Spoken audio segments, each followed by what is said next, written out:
Hello and welcome back to Radiant by J Naturals. Today we are going to be making a rejuvenating and brightening body cream using one of my favorite products, green tea extract. Now there are various types of green tea extracts out there. There's the liquid one, there's green tea leaves, green tea powder, but today we are going to be using a very special type of green tea extract which you are going to see later in the video. Now we start with the oil phase, and in the oil phase we have some fennel seed oil which we are measuring out. Don't worry, all the measurements will be right in the description box, so you can go to the description box and get all the accurate measurements there. Now we are going to be adding some dimethicone. Dimethicone helps to add sleep to the formula, and it also helps to reduce soaping. You know, when you apply some homemade lotions, you notice that it becomes very white on your skin and it's hard to rub in, so dimethicone helps to reduce that. And now we are going to be using our Lotionpro, which is our emulsifier. You know that a lotion is made up of oils and water. However, oil and water do not mix, so we need to use something to bring them together. And today we are going to be using Lotionpro Tegocare, which is glyceryl stearate and PEG 100 stearate. I really love this emulsifier because it gives a very beautiful result and it does not thicken the formula so much. Now we're going to be adding some stearic acid, mostly because we are not using a solid butter in this formula, so the stearic acid will help to thicken the formula. If you want a thinner formula like a body milk or something like that, you may not need to add stearic acid. Now this is the green tea extract I'm talking about. This is tea polyphenols. It is an oil soluble extract of green tea, and I love this particular extract of green tea. It helps to repair the skin damage caused by UV rays, and it is highly effective. It contains a potent amount of antioxidants, and it is more effective even than vitamin E and vitamin C in protecting skin from damage. It also fights aging by rejuvenating skin cells, and it is also an anti-inflammatory ingredient, and it reduces irritation and redness. And with that, we are done with our oil phase. We are now going to go over to our water phase. The first ingredient in our water phase is, of course, our distilled water. Now be sure to use distilled water in your formula because it helps to ensure that your ingredients perform well and that your product doesn't go bad easily. Now after we have done measuring our distilled water, we are going to get a more precise scale because the other ingredients we are going to be using smaller quantities, and we need to be sure that we are getting the right amount.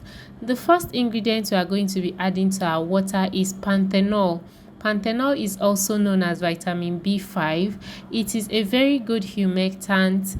It helps to hydrate the skin and prevents the skin from drying out. It also ensures the integrity of your skin barrier. It's soothing, and it's an all-round beautiful ingredient when you are making skincare products. So into the water we add our Panthenol, and we give it we ensure that we get every bit of Panthenol. The next ingredient we are going to be adding, of course, is our glycerin. Glycerin is a must-have when you are making any skincare or hair care product.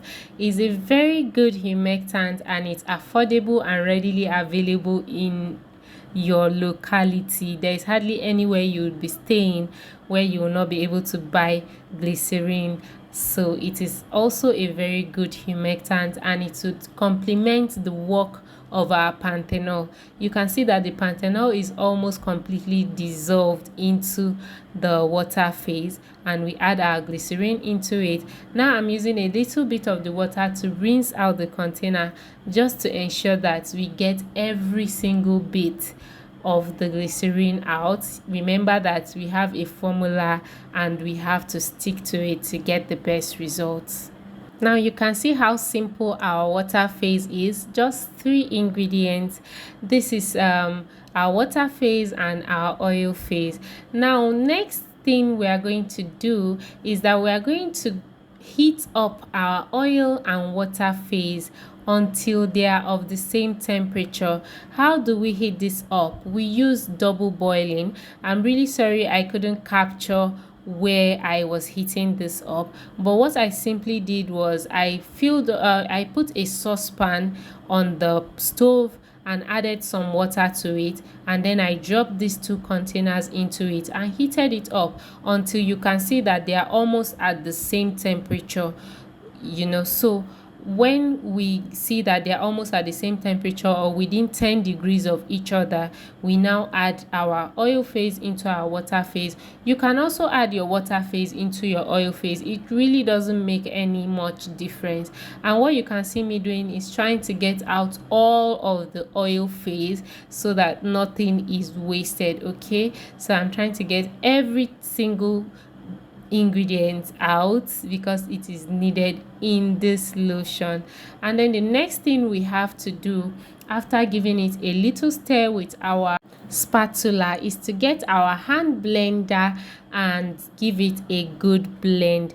However, when I blended this, it turned out that the container was too small, so it kind of spilled. I left that in this video just so you can see what we go through to get these products made. So I had to transfer this into another container because it spilled because the container was too small.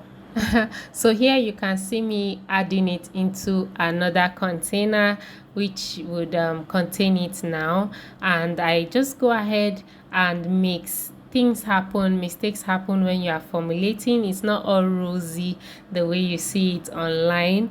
You may have to plan and replan, but the passion just keeps us going. So we blend this up until it becomes uniform, right? So we blend it.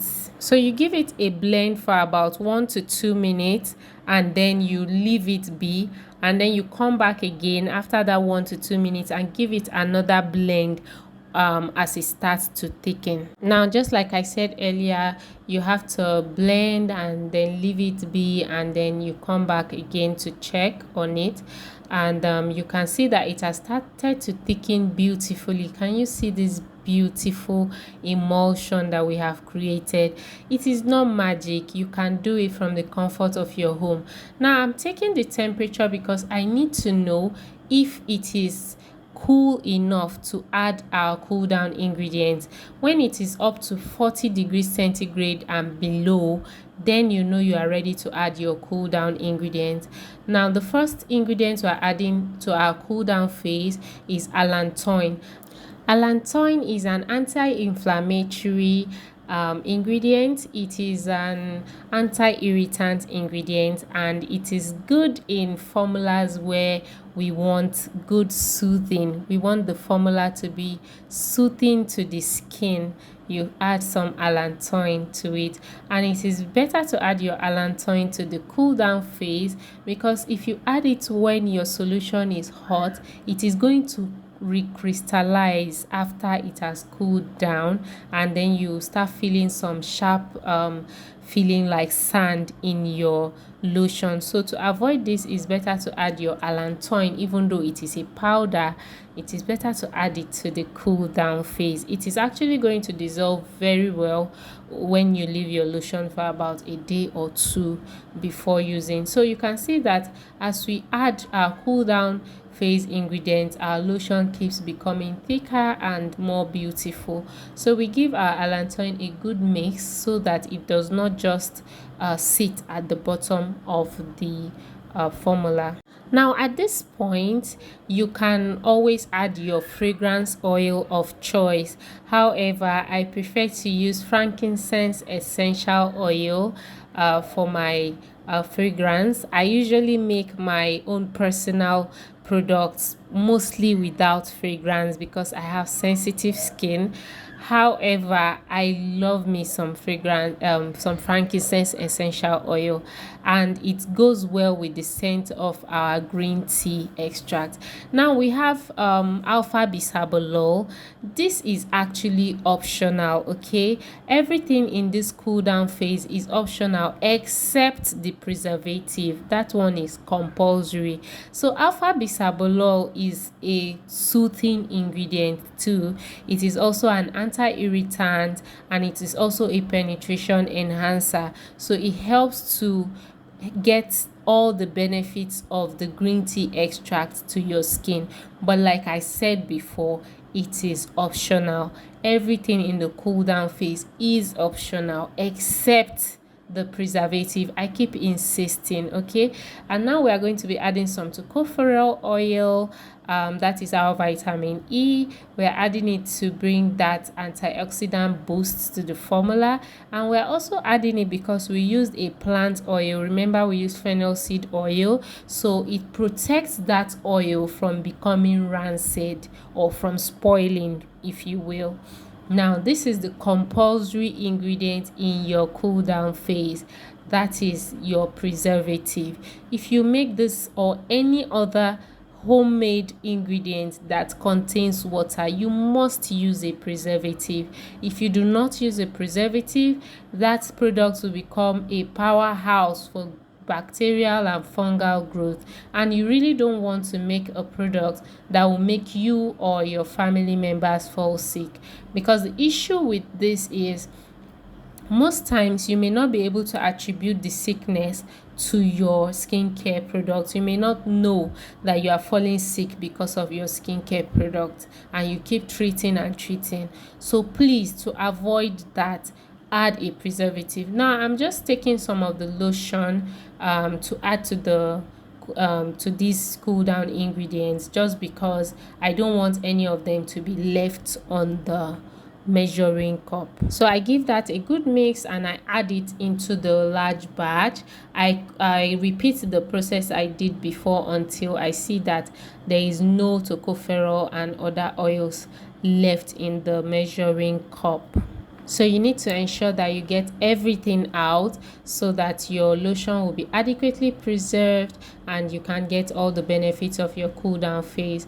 Now you can see how our lotion has come together very nicely and is looking very beautiful. It's going to even thicken more as it cools down, but like I said before, if this is the kind of texture you want to go for, like you don't want it to be thicker than this, then you are making a body milk and you may need to use something less thick than stearic acid, like cetyl alcohol, in a very small quantity. So I left this lotion till the next day and this is what it looks like.